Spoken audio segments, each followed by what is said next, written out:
Hi friends, welcome to என்கே home vlogs. இன்றைக்கி நம்ம சேனலில் ஒரு சூப்பரான ஒரு அட்டகாசமான வெயிட் லாஸ் ரெசிபி தான் பார்க்க போகிறோம். என்னென்னு பார்க்கலாமா? ஸோ அதுக்கு நான் ஃபஸ்ட்டு வந்து பெரிய வெங்காயம் பாதி வெங்காயம் வந்து கட் பண்ணி எடுத்திருக்கேன். இது ஒருத்தருக்குள்ள மெஷர்மெண்ட், ஓகேவா?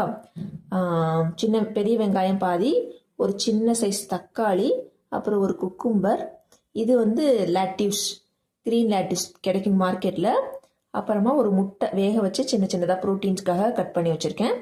அப்புறமா அது கூட காலையில் வீட்டில் நான் வந்து எல்லாருக்கும் பண்ணது பட்டாணி மசாலா மாதிரி பண்ணியிருந்தேன். ஸோ அது கொஞ்சமாக நான் எடுத்துக்கிறேன். இதுவும் ப்ரோட்டீன் தான்.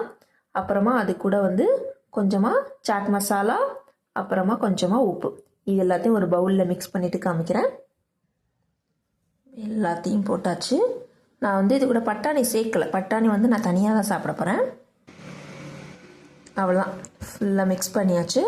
ஸோ இது கூட நீங்கள் வந்து ஸ்வீட் கார்ன், அப்புறம் பன்னீர் அதெல்லாம் கூட போட்டுக்கலாம். இன்னொரு ஆப்ஷன் என்னென்னா, இந்த முட்டையை வந்து மிக்சியில் ஒரு மிளகு 2 பூண்டு வச்சு அரைச்சி, நல்லா கொஞ்சம் தண்ணி ஊற்றி அரைச்சி கொஞ்சம் எக் மயோனைஸ் மாதிரி கூட சேர்த்து இது கூட ஆட் பண்ணி சாப்பிட்டா இன்னும் கொஞ்சம் க்ரீமியாக சூப்பராக இருக்கும். நான் இன்றைக்கி வந்து முட்டையை வந்து ஃபுல்லாக தான் சேர்த்துக்கிறேன். ஸோ இது நான் இப்போ லஞ்சுக்கு சாப்பிட்றேன். நீங்கள் எடுத்துக்கிறதா இருந்தால் பிரேக்ஃபாஸ்ட் அண்ட் லஞ்சுக்கு மட்டும் எடுத்துக்கோங்க, டின்னருக்கு எடுத்துக்க வேணாம்.